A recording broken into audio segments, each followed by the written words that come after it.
পতিত স্বৈরাচার শেখ হাসিনার মৃত্যু নিয়ে হঠাৎ করে গুঞ্জন শুরু হয়েছে। গতকালকে থেকে অনলাইন অফলাইন বিভিন্ন জায়গায় আলোচনা শুরু হয়েছে যে আদতে শেখ হাসিনা বেঁচে আছেন না মারা গিয়েছেন। শেখ হাসিনা কি আদৌ জীবিত আছে? এই প্রশ্ন আমি করি, তার উত্তর কি হবে? কেউ কি শেখ হাসিনার কোনো ছবি দেখছে গত 4 মাসের? একটা ছবি কেউ কি তার সামনে যায় কেউ বলে আসতে পারছে তার কোনো আত্মীয় স্বজন কোনো নেতা যে আমরা শেখ হাসিনার সাথে একটা মিটিং করে আসছি?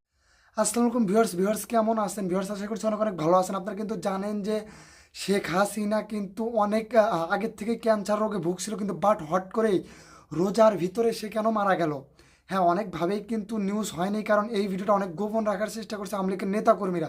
চলুন যাই, তার আগে ছোট্ট একটা অনুরোধ, বাট আপনি যদি আমার চ্যানেল নতুন হয়ে থাকেন অবশ্যই চ্যানেলটা সাবস্ক্রাইব করে দিয়ে যাবেন। চলুন যাই, পুরো ভিডিওটা শুরু করি, তাহলে ইনশাআল্লাহ বুঝতে পারবেন। পতিত স্বৈরাচার শেখ হাসিনার মৃত্যু নিয়ে হঠাৎ করে গুঞ্জন শুরু হয়েছে। গতকালকে থেকে অনলাইন অফলাইন বিভিন্ন জায়গায় আলোচনা শুরু হয়েছে যে আদতে শেখ হাসিনা বেঁচে আছেন না মারা গিয়েছেন। শেখ হাসিনা কি আদৌ জীবিত আছে? এই প্রশ্ন আমি করি, তার উত্তর কি হবে? কেউ কি শেখ হাসিনার কোনো ছবি দেখছে গত 4 মাসের? একটা ছবি কেউ কি তার সামনে যায় কেউ বলে আসতে পারছে তার কোনো আত্মীয় স্বজন কোনো নেতা যে আমরা শেখ হাসিনার সাথে একটা মিটিং করে আসছি? ভারত থেকে শেখ হাসিনাকে ধরে আনতে হবে। শুধু ধরে আনলেই হবে না, এই সোহরাওয়ার্দী উদ্যানেই সকল মজলুম পরিবারের সদস্যের সামনে শেখ হাসিনাকে প্রকাশ্যে ফাঁসি দিতে হবে।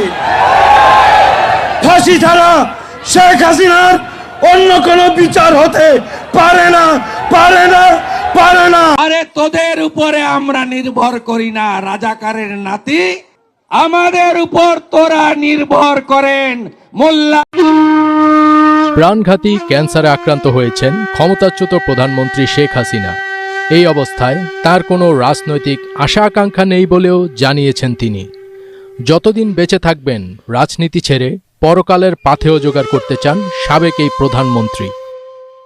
ছাত্র জনতার আন্দোলনে পতিত আওয়ামী লীগ সরকারের চেয়ারপারসন শেখ হাসিনা স্বাক্ষর করা এমনই একটি বিবৃতি সামাজিক যোগাযোগের মাধ্যমে ঘুরে বেড়াচ্ছে।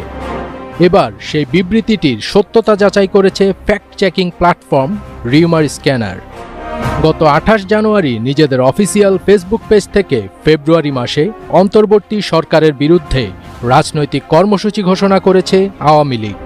ঘোষিত কর্মসূচি অনুযায়ী 1 ফেব্রুয়ারি থেকে 5 ফেব্রুয়ারি লিফলেট বা প্রচারপত্র বিলি, 6 ফেব্রুয়ারি প্রতিবাদ মিছিল ও সমাবেশ, 10 ফেব্রুয়ারি বিক্ষোভ মিছিল ও সমাবেশ, 16 ফেব্রুয়ারি অবরোধ কর্মসূচি, 18 ফেব্রুয়ারি দেশব্যাপী সকাল সন্ধ্যা সর্বাত্মক কঠোর হরতাল। এছাড়া বিজ্ঞপ্তিতে শেখ হাসিনাকে প্রধানমন্ত্রী হিসেবে উল্লেখ করা হয়েছে। তবে বিজ্ঞপ্তিটি দলটির সংশ্লিষ্ট কোনো নেতাকর্মীর পক্ষ থেকে কিনা তা উল্লেখ করা হয়নি।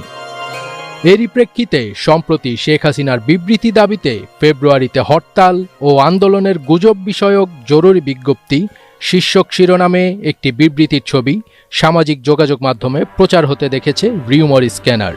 বিবৃতিতে বলা হয়, প্রিয় দেশবাসী, আপনারা নিশ্চয় অবগত আছেন যে আমি শারীরিকভাবে অত্যন্ত অসুস্থ। প্রাণঘাতী ক্যান্সার আমাকে তিলে তিলে মৃত্যুর দিকে ঠেলে দিচ্ছে। এমতাবস্থায় আমার কোনো প্রকার ক্ষমতা বা রাজনৈতিক আশা আকাঙ্ক্ষা নেই।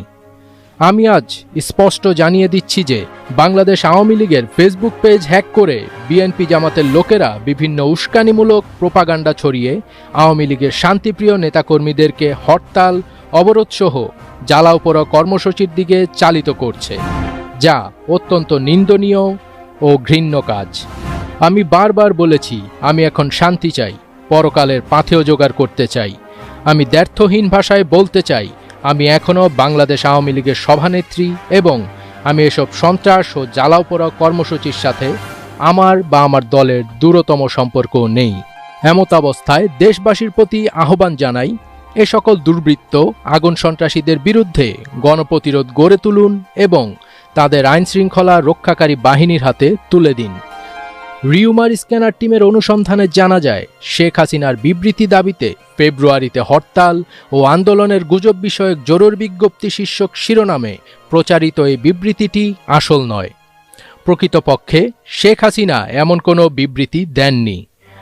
অনুসন্ধানের শুরুতে আওয়ামী লীগের অফিসিয়াল ফেসবুক পেজ পর্যবেক্ষণ করে শেখ হাসিনার বিবৃতি দাবিতে আলোচিত বিবৃতি সংক্রান্ত কোনো তথ্য খুঁজে পাওয়া যায়নি।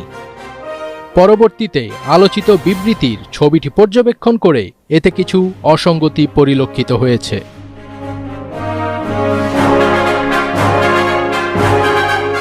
ফার্স্টবিট তাজ, এটিএন বাংলা। আশা রাখছি পুরো ভিডিও দেখছেন প্লাস বুঝছেন। পুরো ভিডিওটা দেখার জন্য অনেক অনেক ধন্যবাদ। আপনি যদি আমার চ্যানেল নতুন হয়ে থাকেন অবশ্যই চ্যানেলটা সাবস্ক্রাইব করে দিয়ে যাবেন।